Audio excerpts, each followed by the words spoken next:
But it's for Mittens, I said, gesturing towards the modest cedar-shingled structure in my backyard. It's a cat house. The HOA representative, a young man named Kevin who looked like he'd rather be anywhere else, sighed. I understand, Mr. Peterson, but it's an unapproved outdoor structure, and, well, it detracts. Detracts? I repeated, incredulous. From what? The pristine view of my meticulously mowed lawn? I, George Peterson, was not usually one for confrontation. I preferred a quiet life, filled with books, gardening, and the companionship of my beloved cat, Mittens. And yes, before you ask, she does have mittens, adorable little white paws. But this was ridiculous. My cat house was causing problems? It was a perfectly reasonable, well-built little shelter designed to give Mittens a safe and comfortable place to hang out when she ventured outdoors. It wasn't some garish monstrosity. It was practically a miniature version of my own house. And it was tucked away in a corner of the yard, barely visible from the street. We are in Pristine Pines, by the way. This whole mess started, as most HOA conflicts do, with a notice. But to understand the notice, you need to understand Mittens. I hadn't planned on getting a cat. I'd always considered myself more of a contemplative solitude kind of guy. But then Mittens showed up, a tiny, bedraggled ball of fluff, abandoned in the park near my house. I took her in, intending to find her a good home. But, well, she kind of grew on me. She became my cat, my furry little companion, my purring, head-butting, occasionally scratching shadow. And I, in turn, became her devoted human servant. So when she started showing an interest in the outdoors, I naturally wanted to make sure she was safe and comfortable. Hence, the cat house. A simple, cedar-shingled structure with a cozy bed inside, a small scratching post, and a little overhang to protect her from the elements. It wasn't exactly the Taj Mahal, but it was perfect for Mittens. The HOA representative, Kevin, was still standing there, looking increasingly uncomfortable. The complaint, he continued, is that it's an unapproved outdoor structure, and that it detracts from the neighborhood aesthetic, and that it might attract unwanted animals? Unwanted animals? I repeated, raising an eyebrow. Like squirrels, birds, other cats? Kevin winced. Well, yes, and potentially others. I stared at him, trying to process the absurdity of it all. My cat house, a haven for my cat, was a threat to the delicate sensibilities of Pristine Pines. There wasn't a single rule saying I couldn't have a cat house. I was starting to get that familiar feeling, the one that usually preceded a major HOA headache, a mixture of confusion, annoyance, and a growing sense of injustice. This wasn't just about a cat house. It was about control. It was about the HOA, and specifically, I suspected, one particular member of the HOA flexing its power for no good reason. The HOA meeting was, as expected, a masterclass in bureaucratic pettiness. It was held in the Pristine Pines Community Center, a room that seemed to have been designed to inspire conformity. Beige walls, beige carpet, beige furniture. Even the air seemed beige. The board members sat at a long table, looking like a collection of judgmental garden gnomes. And then there was Brenda Biggins, the president of the Pristine Pines HOA and the undisputed queen of passive-aggressive rule enforcement. She was a woman of a certain age, with a tightly permed hairstyle, a wardrobe that consisted primarily of pastel-colored pantsuits, and an expression that suggested she'd just smelled something unpleasant. And I was pretty sure she hated cats. I'd heard rumors, a traumatic childhood experience involving a scratching post, a rogue hairball, a prized collection of porcelain figurines. I didn't know the details, but the animosity was palpable. "Mr. Peterson," Brenda began, her voice sharp and accusatory, "your cat house has been brought to our attention." She said cat house as if it were a brothel for felines. "It's a shelter, Miss Biggins," I corrected, trying to keep my voice calm. "For my cat, Mittens. She likes to spend time outdoors, and it gives her a safe place to rest." "It's unsightly, Mr. Peterson," Brenda declared, her eyes narrowing. "It's unnecessary, and it sets a dangerous precedent. What's next? Dog mansions? Parrot palaces? We can't have this neighborhood turning into a menagerie." "It's a small wooden structure, Brenda," I said, my patience wearing thin. "It's tucked away in a corner of my yard. It's hardly visible from the street." "It's a slippery slope, Mr. Peterson," Brenda insisted. "Today it's a cat house. Tomorrow it's feral cat colonies. Hordes of stray cats roaming the streets, terrorizing our prize-winning petunias." She shuddered dramatically. I'm pretty sure she was making this all up. I pointed out the lack of specific rules against cat houses in the bylaws. I explained that Mittens was a well-behaved indoor-outdoor cat, not a feral menace. I even offered to paint the cat house beige to match the depressing aesthetic of the community center. The other board members mostly just sat there, looking bored or uncomfortable. Except for one, a woman with a kind smile and a suspiciously cat-shaped brooch on her lapel. I suspected she might be a closet cat lover. But Brenda? She was unmoved. "The cat house," she declared, slamming her surprisingly small gavel on the table, "must be removed. You have 2 weeks, Mr. Peterson, and you are hereby fined $100 for violating the aesthetic harmony of pristine pines." Aesthetic harmony? It was a cat house. I walked out of that meeting, my blood boiling, my sense of injustice reaching critical levels. Brenda Biggins had declared war on Mittens and on me. And I, George Peterson, was not about to surrender.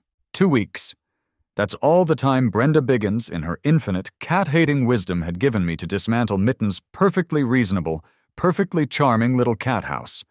2 weeks, or I'd face further action, which, knowing Brenda, probably meant fines, liens, and possibly even a SWAT team raid to confiscate my unauthorized outdoor structure.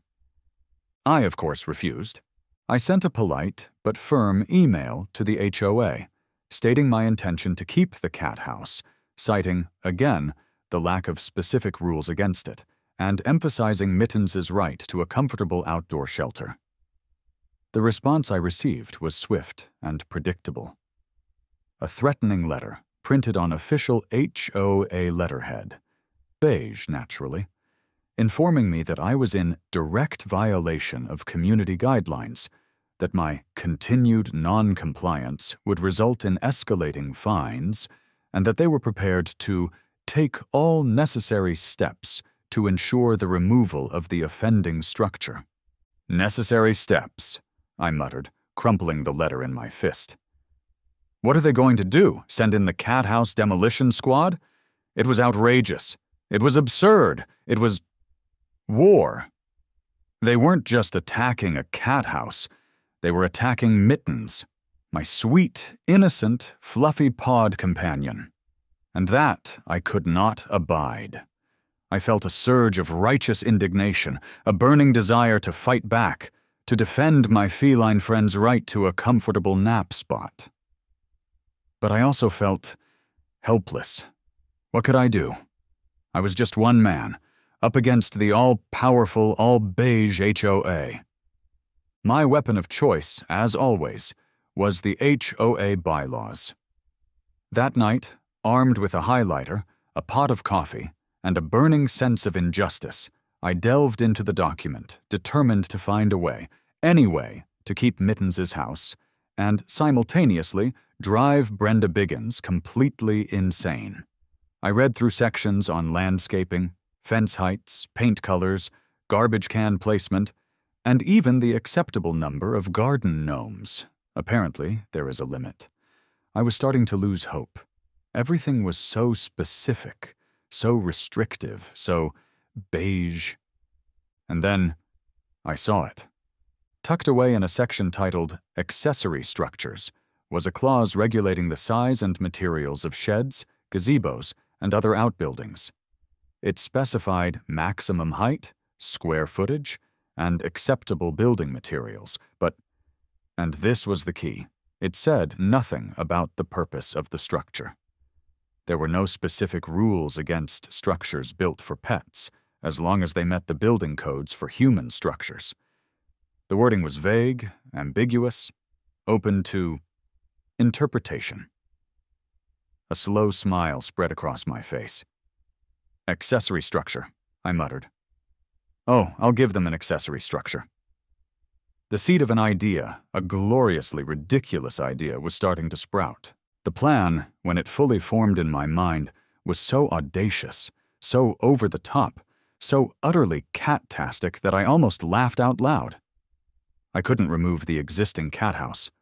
Fine, but what if I expanded it?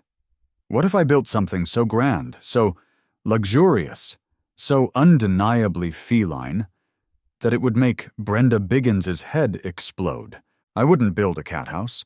I would build a feline mansion. It would be an accessory structure, of course. Technically, it would meet all the HOA's size and material requirements, but it would be more, much, much more.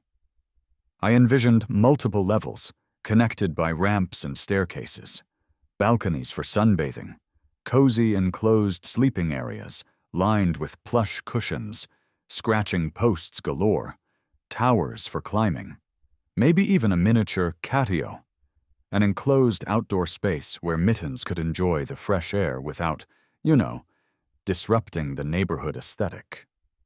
It would be built with high-quality materials, cedar, redwood, maybe even some decorative stone. It would be a palace fit for a queen, or, in this case, a slightly spoiled but very loved cat. And I would argue, with a perfectly straight face, that it was simply a very, very elaborate pet shelter, an accessory structure designed to meet the needs of my beloved companion. I could already picture Brenda's reaction, the sputtering outrage, the vein throbbing in her forehead, the inevitable meltdown. It was a beautiful image. I knew it was ridiculous. I knew it was probably going to cost me a fortune. But I didn't care. This wasn't just about a cat house anymore. It was about principle. It was about fighting back against petty tyranny. It was mostly about annoying Brenda Biggins. And that, I decided, was a cause worth fighting for. Operation Feline Fortress was a go. And Mittens, whether she knew it or not, was about to become the most pampered cat in Pristine Pines. Finding a contractor willing to build a feline mansion proved to be interesting. My first few calls were met with stunned silence, followed by polite, and sometimes not so polite, refusals. Apparently, most builders are more accustomed to constructing garages and decks, not multi-level palaces for pampered pets. Then I found him. Bob, a different Bob, thankfully, than previous HOA stories. Bob ran a small company specializing in custom pet structures. He didn't just build dog houses, he built dog estates. He didn't just build cat trees, he built cat kingdoms. He was, in short, the perfect man for the job. So, let me get this straight, Bob said, looking over my, rather detailed, sketches of the proposed feline mansion. You want a cat house, but giant and luxurious and HOA-proof? Exactly, I said, nodding enthusiastically. Think. Versailles for cats. Multiple levels, ramps, balconies, scratching posts everywhere, heated sleeping areas, the works. And it has to meet all the building codes for a human dwelling because, well, it's technically an accessory structure. Bob chuckled. You're serious, aren't you? Dead serious, I said. I have a situation with my HOA, and this is my solution. I explained the whole saga of the cat house, the fine Brenda Biggins, and my burning desire for a little bit of feline-flavored revenge. Bob listened intently, his eyes widening with each detail. When I was finished, he grinned. "Mr. Peterson," he said, "you are my kind of crazy. I'm in. This is going to be the most epic cat house ever built." And so, construction began. The first delivery was lumber, lots and lots of lumber. Cedar, redwood, enough to build a small cabin, which I suppose is essentially what we were doing. Then came the stone, the roofing tiles, the windows, small cat-sized windows, of course, and a truckload of cat furniture, scratching posts that looked like miniature trees, plush beds in every conceivable shape and size, climbing towers that reached towards the sky. The neighbors, predictably, were intrigued. They gathered on their lawns, watching the construction with a mixture of shock, amusement, disbelief, and a growing sense of, "What in the world is that man doing?" "Is he building a treehouse?" I heard one whisper. "It looks like a dollhouse," another said. "A very large dollhouse." "I heard it's for his cat," a third said, her voice laced with disbelief. The construction process was a whirlwind of activity. Hammers banged, saws whirred, and Bob, the master builder, orchestrated the whole thing with the precision of a seasoned conductor. The mansion rose from the ground, level by level, a testament to feline luxury and HOA defiance. There were ramps connecting the different levels, balconies overlooking my, and more importantly, Karen's, yard, cozy nooks and crannies for napping, and scratching posts strategically placed throughout. We even built a catio, an enclosed outdoor space, complete with climbing structures and a miniature cat-sized fountain. Take that, Karen. I, of course, supervised the entire operation, making sure every detail was perfect. I insisted on heated floors in the sleeping areas. Mittens gets cold in the winter, you know. I demanded extra-large windows. She likes to birdwatch. And I personally selected the color scheme for the interior, a calming blend of blues and greens to complement Mitten's white fur naturally. My internal monologue was a constant stream of giddy anticipation. "Wait until Brenda sees this," I muttered to myself over and over again. "She's going to lose it." I pictured her face, contorted with rage, her perfectly coiffed hair standing on end. It was a beautiful image. There was one minor hiccup. A visit from a rather bewildered HOA inspector, not Brenda, thankfully. She was probably still recovering from the shock of the building permit I'd obtained. "Mr. Peterson," he said, staring up at the towering structure. "What exactly is this?" "It's an accessory structure," I said with a perfectly straight face. "For my cat?" He blinked. "Your cat?" "Yes," I said, nodding. "She needs a lot of space." He looked at the mansion, then at the bylaws, then back at me. He clearly had no idea what to do. "As long as it meets building codes," he mumbled, trailing off. "It does," I assured him. "All permits approved, all regulations followed. It's perfectly legal?" He shook his head, muttered something about never seeing anything like this before, and retreated, looking utterly defeated. And so the construction continued. And as the feline mansion neared completion, I felt a growing sense of satisfaction. It was more than just a cat house. It was a statement, a symbol of resistance, a testament to the lengths a man would go to for his beloved pet, and to annoy a particularly unpleasant HOA president. It was ridiculous. It was over the top. It was perfect. And Mittens, who'd been watching the whole process with a mixture of curiosity and mild disdain, she's a cat, after all, seemed to approve. She even deigned to rub against one of the newly installed scratching posts, a sure sign of feline favor. The stage was set. The mansion was ready. And I, George Peterson, was prepared for the inevitable explosion. Brenda's arrival was, shall we say, dramatic. She didn't just knock on my door. She practically attacked it, pounding on it with such force that I half expected the hinges to give way. I opened the door, a picture of calm innocence, a look I'd been practicing in the mirror, and found myself face to face with a woman on the verge of a complete and utter meltdown. "What?" she shrieked, her voice reaching a pitch that shattered a nearby bird bath. Okay, maybe not, but it was close. "Have you done?"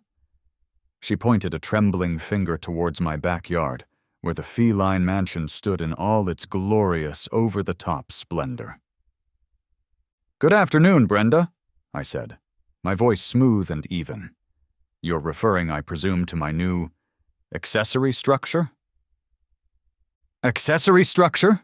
she sputtered, her face turning a shade of purple that I'd previously only associated with particularly angry cartoon characters. "It's a cat palace. It's outrageous." "It's for Mittens," I said with a shrug. "She needed a more spacious accommodation, and as you can see, it's perfectly compliant with the HOA bylaws. Section on accessory structures, remember? Size and materials are all within the guidelines." But it's a mansion," she stammered, her eyes bulging. "For a cat." "She's a very discerning cat," I said deadpan. "She has refined tastes." I then proceeded to give her a tour of the mansion's features, highlighting its many luxurious amenities. "See here?" I said, pointing to the multi-level design. "Plenty of space for exercise and exploration. And over here, we have the heated sleeping areas. Gotta keep Mittens warm on those chilly nights, you know." I showed her the scratching posts, the balconies, the ramps, the catio with its miniature fountain. I even demonstrated the cat elevator, a small motorized platform that carried Mittens from the ground floor to the roof because why not? Brenda's reaction was priceless. She sputtered, she stammered, she shook her fist, she threatened, but mostly she just looked utterly defeated. The sheer absurdity of the situation, the blatant yet technically legal defiance of my feline mansion, had broken her. This is insane," she finally managed to choke out. I'll have this thing torn down, you'll see." She turned and stomped off, her perfectly coiffed hair slightly askew, her pastel pantsuit looking distinctly rumpled. The emergency HOA meeting, part 2, because apparently one meltdown wasn't enough, was, if possible, even more chaotic than the first. Brenda, looking like she hadn't slept in days, probably because she'd been too busy plotting my demise, presented her case with the fervor of a prosecutor trying a capital murder case. This feline monstrosity," she declared, her voice shaking with emotion, "is an affront to everything Pristine Pines stands for. It's a blight on our landscape. It's a catastrophe." She went on to cite everything from aesthetic concerns, "it's hideous," to potential property value decreases. Who will want to live next to a cat palace? To the possibility of attracting feral cats, hordes of them. She even claimed that the mansion was a safety hazard, suggesting that it might collapse and injure someone, presumably her. Then it was my turn. "Miss Biggins," I began, addressing the board with a calm, reasonable demeanor. That was, of course, entirely fake. Seems to be under the impression that I've built this structure solely to annoy her. While I admit that is a delightful side effect, my primary motivation was to provide a safe and comfortable environment for my beloved cat, Mittens. I then proceeded to present my defense. I cited the bylaws, again. I showed them the building permits, all properly obtained. I presented evidence of the mansion's compliance with all relevant building codes. And, just for good measure, I brought Mittens herself to the meeting. Mittens, bless her fluffy little heart, was the perfect ambassador for feline rights. She sat calmly on my lap, purring contentedly, occasionally batting at a toy I'd brought along. She even, at one point, yawned dramatically, as if to express her utter boredom with Brenda's ranting. The other board members were, to put it mildly, divided. Some were clearly still under Brenda's sway, nodding along to her every accusation. Others looked confused, overwhelmed by the sheer absurdity of the situation. And a few, I suspected, were secretly admiring my audacity and Mittens's undeniable cuteness. Then, a man from the back of the room stood up. He was a local veterinarian, Dr. Miller, no relation, thankfully, who lived down the street. "I've examined Mr. Peterson's feline mansion," he said, his voice calm and professional. "And I have to say it's one of the most impressive pet shelters I've ever seen. It's well built, safe, and provides ample space and enrichment for the cat. In fact," he added with a slight smile, "I'd say it's far better than many human homes I've seen." That was the final blow. The board, facing a potential lawsuit, a public relations nightmare, and the undeniable evidence of Mittens' contentment, voted to take no action. The meeting ended in chaos, with Brenda screaming about injustice and cat-loving lunatics, and me, George Peterson, the accidental feline revolutionary, emerging victorious. But Brenda, like a particularly persistent hairball, wouldn't give up. What followed was a period of escalating absurdity that I can only describe as the mansion war. Brenda, obsessed with getting rid of the feline mansion, tried every tactic she could think of. She filed complaints with the city, claiming it was a zoning violation, a safety hazard, and an eyesore. The city inspectors came, they inspected, and they found nothing. The mansion was perfectly legal. She tried to turn the neighbors against me, going door to door, armed with a petition and a sob story about how my cat palace was ruining the neighborhood. The petition failed miserably.